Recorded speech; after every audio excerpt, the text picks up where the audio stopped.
আসসালামু আলাইকুম guys, Rubina cook হাউসে আপনাদেরকে স্বাগতম।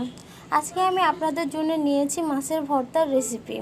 যারা মাছ খেতে পছন্দ করেন না তারা এইভাবে রেসিপিটা তৈরি করলে অনায়াসে 1-2 প্লেট ভাত খেয়ে নিতে পারবেন। প্রথমে আমি মাছটাকে ধুয়ে একটা বাটিতে উঠাই নিচ্ছি। এবার এর মধ্যে সামান্য পরিমাণ লবণ, হলুদের গুঁড়া এবং মরিচের গুঁড়ো দিয়ে মাছটাকে ভালোভাবে মাখিয়ে নেব। মাছটাকে মাখিয়ে নেওয়া হয়ে গেছে। কড়াইয়ে তেল দিয়ে নিলাম। তেলটা গরম হয়ে গেছে। এবার এর মধ্যে মাছের চাকাগুলো একটা একটা করে দিয়ে দেব।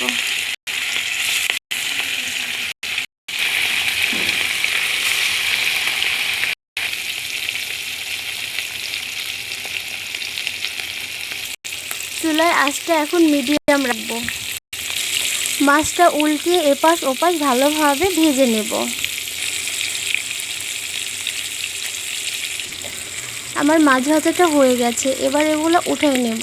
ওই তেলের মধ্যে দিয়ে দেব 2 চার পেঁয়াজ কুচি।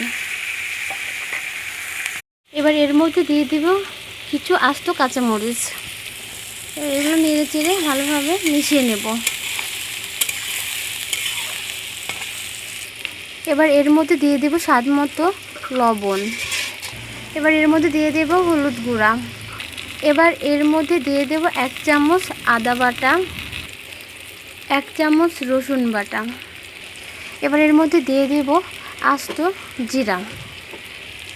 এবার সবগুলো উপকরণ একসাথে নেড়ে চেড়ে মিশিয়ে নেব।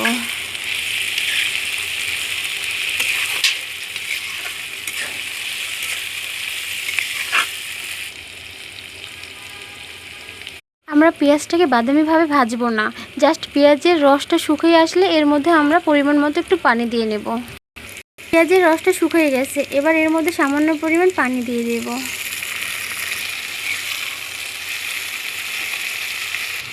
এবার ঢাকনা দিয়ে ঢেকে দিয়ে একটু কষিয়ে নেব। এবার একটু নেড়ে চেড়ে দেখব তল থেকে লেগে গেছে কিনা।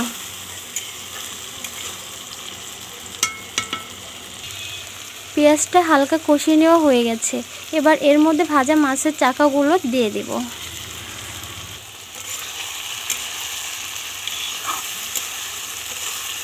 মাছের চাকাগুলো একটু ভেঙে ভেঙে দেব।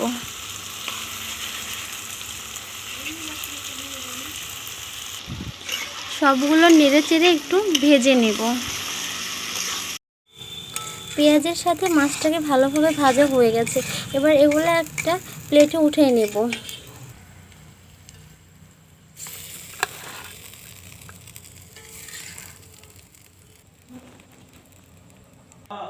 এবার এগুলো একটু ঠান্ডা করে মাছগুলো একদিকে এবং পেঁয়াজগুলো আরেক দিকে করে মাছগুলো ভালোভাবে বেছে নেব। মাছের কাঁটাগুলো বেছে নেওয়া হয়ে গেছে। এবার সবগুলো উপকরণ একসাথে মাখিয়ে আমি ভর্তাটা করে নেব।